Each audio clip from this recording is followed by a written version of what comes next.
what we do here is we catch the MCs. And I want to let the fans know, I want to let the journalists know in this culture that part of our brand is catching some of the sharpest people that are about to explode in the culture. We have perused through the net, and we found a female MC that is literally incredible. Now, I've taken the time to research her battles. She's 5 battles in. According to Verse Tracker, she's 5 battles in. And I've watched the first one. I've watched the last one. I've watched a couple in between. She's been through a lot just battling, all right, getting her name out there. Now, all of a sudden, she's on Queen of the Ring. She's got a battle that's well over 10,000 views, and it's pretty much a classic. You could call it a classic, all right? She's probably mad at me because I said because of a smart show in the second, I didn't give it the classic. But it's definitely one of the best sparring sessions, according to the fans on YouTube, that Queen of the Ring has seen in a long time. I want to welcome Melato Black to the Battle Scene AAP wrap-up and bring her right into the mosh pit.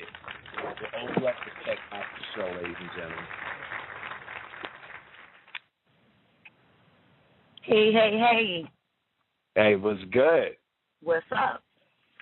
Glad to be here. All is well. Thanks for coming on. I mean, again, we appreciate you coming on.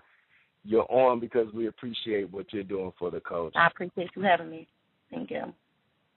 All right, let's get right into it. All right, for the fans, it's easy to watch you in a Queen of the Ring battle, right?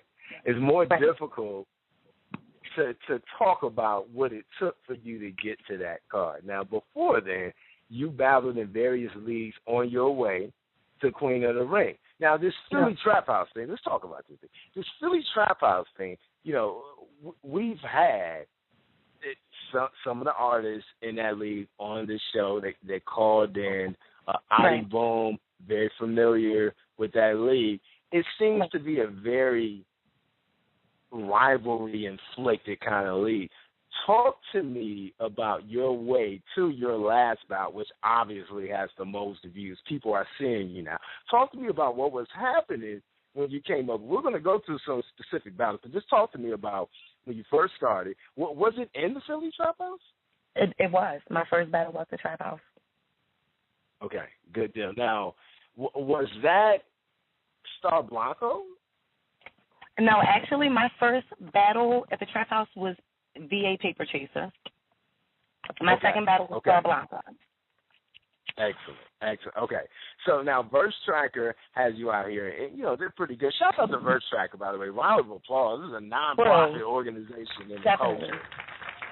And they don't catch everything, ladies and gentlemen. They catch a lot. They catch 90% of it. But when I researched you, I did go to Verse Track, and I have a sound bite for you. I got to take you back. I got to take you back a little. Okay. Roll with me, Stro. Let's hear this one. Yep. You said that you would body me. Normally, I wouldn't fuck a kid up, but young pussy like you bring out the pedophile in me.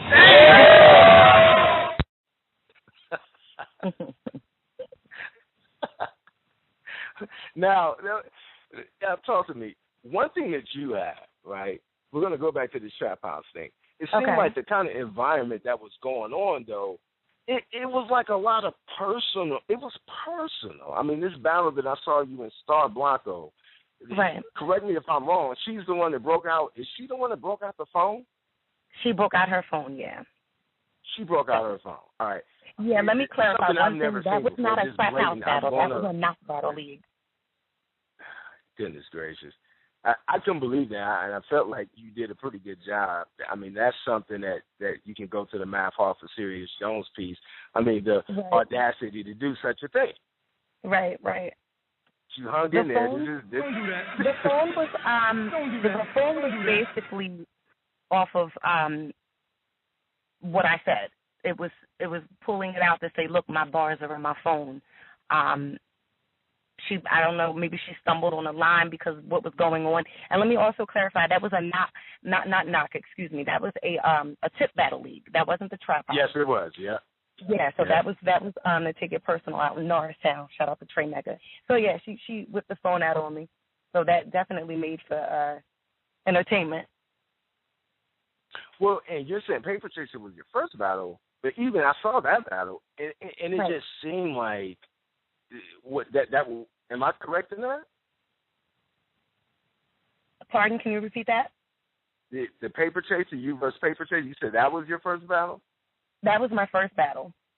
Okay, because Verse Track actually has that as going from the bottom to the top, has it as the second battle. Right. But that one was a pretty intense battle too. And I'm saying, I mean, once again, let me say this. This is why I say I feel like you've been through a lot. Right. You had right. the girl that broke out the phone in the middle of the battle, like, yes, I'm going to pull out my phone and catch my bars. And then in this Paper Chaser battle, you had the women that were literally right behind the camera. I mean, you could just tell right. from the audio. And they were obviously not in your corner. Right. How much has where you spawned from? Because obviously the majority of those women probably don't have Queen of the Ring battles. But how much of that played into where you're at right now? It's so personal. I mean, it all did, because regardless of if you consider it a win or a loss, there's something to take away from every battle. You know what to do, what not to do. When I went in, I didn't have, a lot of people come in with mentors. They have coaching. They have people to direct them. I didn't come in with that. I came in with my man, Funeral Man, my homie. We said, let's fuck with this for a little bit and see where it gets us. I didn't have a plan. I wrote. I went in. I didn't know if I wanted to be super, super aggressive. I didn't know if I wanted to be calm. I didn't know if I wanted to tap into that the comedian side of me, because I'm a play fiend. I'm not always super intense. So, I mean, every battle kind of crafted where I'm at right now and what I wanted to do and what I wanted to convey. So, I mean, it definitely played a part. I learned about, people traveling with the peanut galleries to make noise for the camera so it appears differently in the room, But at the end of the day, if I've gone to battles by myself, I'll never do that. I'll never do that. And that's just not my thing. And I've learned a lot from each battle. I took something from each battle. Definitely. That's it. No, well, I mean, your progression has been phenomenal. I believe. Right. That's all I wanted to do. Thank you very much. That's all I wanted to do is make progress. Each battle, it be able to be seen from the viewers, more so myself. And I think I've done that. No, and you have. Let's go back. I mean, Novella is going to talk to you about your last battle. We're going to send you to Novella's corner very briefly. But I kind of want to talk about, your way to the top. That makes sense. Right. Absolutely. This Wu battle was interesting. Right.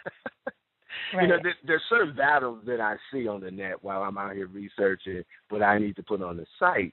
This one was totally like, got to put this one on the site. Right. It had that Philly trap house rivalry, this overkill. I don't know what's going concentration. I don't know what's going on. Right. But it's definitely clicks and people are excited. But for the first time, it was kind of like Wu had bars that was kind of shining light on, you were Adi Boomako, because he actually incorporated that, in his bars. Now, the battle scene, we're not about all the drama. Real talk. We're not about all the drama. What we are about is asking great questions for the fans. Adi Boom is at most of your battles, so, most fans are going to figure that you guys have some kind of relationship. The question becomes, are you already getting backlash on that? Because he is. Absolutely. You know where he's at. Absolutely. Talk to me about that. Well, let's just clarify one thing. When Adi and I met, he was not a URL rapper. He was battling at the Trap House. When we met, I met him at a Trap House battle. So he didn't have the fan base that he has now. As well as me, like I said, I was one battle in. I've gotten backlash. I've gotten backlash to an extent. You hear the relationship, you hear the ghostwriting, you hear, oh my God, I saw Adi say one of her words while she was rapping. He wrote it, she raps like him. It's a misconception that people have. You know, they want to be able to associate every new artist that comes in with someone. I made it very easy to associate me with someone who had a well-known face and who's popular in this culture. I would never ever, I would never say that it was a negative, because at the end of the day, he's one of my biggest supporters. I'm one of his biggest supporters. Right. Right, but the bottom line to it is I respect my craft far too much to have to cheat in this sport. And everybody has an opinion, but for the people who have opinions and haven't done their homework, I've had a record deal. I've recorded with Jill Scott. I've recorded with Jazzy Jeff. I've been in this business for a very long time. I've been rapping a lot longer than he has. So anybody that did their homework would know I've had bars for a long time. I took a break. I didn't like where music was at. I decided to come back and battle. And I'm very happy and content with the circle that I have around me. I trust the people that are in my corner. So if someone says I sound like him, all I can do is take that as a compliment. But I also have after crate of notebooks of bars and bars and bars. And an example, a primary example is my lack of preparation. I'm a last-minute writer. Okay. I write literally the week of the battle. It's not good, but that's what I've been doing lately, only because I was new. I was taking a battle a month. I've been doing this 7 months. I had over 11 battles scheduled. A lot were no-shows. Some people didn't show up, but it just goes to show you the work ethic and how much I took. I was taking 2 battles a month. There's no way that man can be writing for his PGs. He's battling twice a month and sitting down actually writing for me, and we were both grinding the same way when we met. Yeah, and I want to vouch for the fans. Let's put it out there that Adi Boom has battled a ton in the last year. Definitely. He's been on the show several times. Round of applause for Boom and Melato Black. You know, they've been doing their thing. So let's not get this thing twisted. I mean, I'm assuming people have normal lives outside the coast. Right. I mean, your whole life isn't battle rap, by the way, fans. So it's just eye-opening comments. So let me go into this. Let me just touch on one more thing. In terms of, you know, the backlash with or the relationship, where you hear these women that I battle say, "You slept with this one, you slept with that." False. I'm first of all, I'm very old-fashioned. So if I'm romantically involved with anyone, it's because I'm emotionally and mentally involved. And if I'm that far along with someone in a relationship that I'm emotionally, mentally, spiritually involved, why would I hide that? That would be something I'd go to the top of a mountain and scream. You know, so people say what they want to get reactions, but if I don't say it out of my mouth, it's a lie.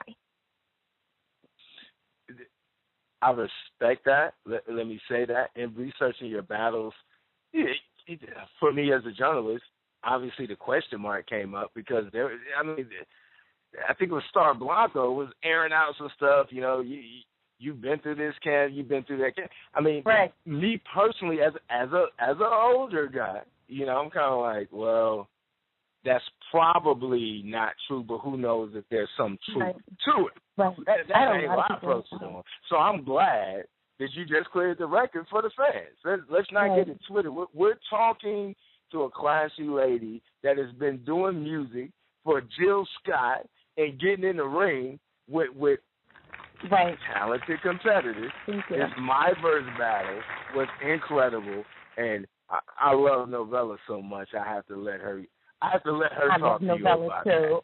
I love Novella too. You know what I'm saying? Because that MyVerse battle was incredible. I mean, I peeped in McQueen on the ring all the time, and this one was special. Let me get to this real quick. I had Official on the show. I got to ask her the same question I'm about to ask you. You are very aggressive. You have sharp personal attacks, and you definitely can stand in the ring. Obviously, I gave you the battle over Woo, all right? Right. But as it relates to going up against a male, does it does it change, or are you able to kind of just get in your regular zone and just write the bars and go in? To be perfectly honest with you, I prepare for each person accordingly. I'm 5'1". I can't stand in front of a 6 foot, however the hell tall Wu is. I can't stand in front of Wu and beat Wu in aggression because that's what Wu does. Anybody that's watched a Wu battle, that's what he does. I can't beat him with that. So for me to prepare for Wu, I'm definitely going to tap into the comedy. I'm going to tap into the wordplay. I'm going to tap into all of the things that I know he doesn't do. So it's not going to be the same every single battle. I prepare according to my opponent and their weaknesses and their strengths. I've learned that. Now, like I said, the first 2-3 battles, I was just getting the feel for what I was doing in general. Now I know when I'm preparing for a battle, I don't study anybody. That's why you don't really hear personals, a lot of personals from me. That's not my thing. I don't care that much enough about my competitors' personal lives. Well, you had some personals early in the game. Let me say that now, Melato. Definitely. But again, that was when I was deciding what I wanted to do and didn't want to do in the ring. Okay. You know what I'm saying? It got me to the point where, okay, that doesn't do anything for me. It's nice for stock value. It's cool, but I'm definitely not going to get up there and make a lie up, to win a battle and it be a fake personal. I just think that's whack as hell. People do it all the time. That's not my thing. Right. It's definitely a different way to prepare for a man than a woman, though. Absolutely, because I don't think that they I think they underestimate us. And when you have that caveman mentality, excuse me, not all men, some men, you've got that caveman mentality. They want to get up there and they want to roast you. They want to talk about your looks. They want to talk about, your vagina. They want to talk about everything but bars for the most part. Right. And me and Checkmaster Show talked about this. We've had shows we talked about this. We got some writers where we talked about this, is that, if you're a male going up against a female, you have to do more than just the breast bars, the vagina bars. You got to do more than that because it's too easy. Right. It's too easy. All right. Well, you know what? We got to send you over to the first lady Battle Scene's Corner. All right, we call it Bella's Corner, Techmaster Stroh. Let's get into it.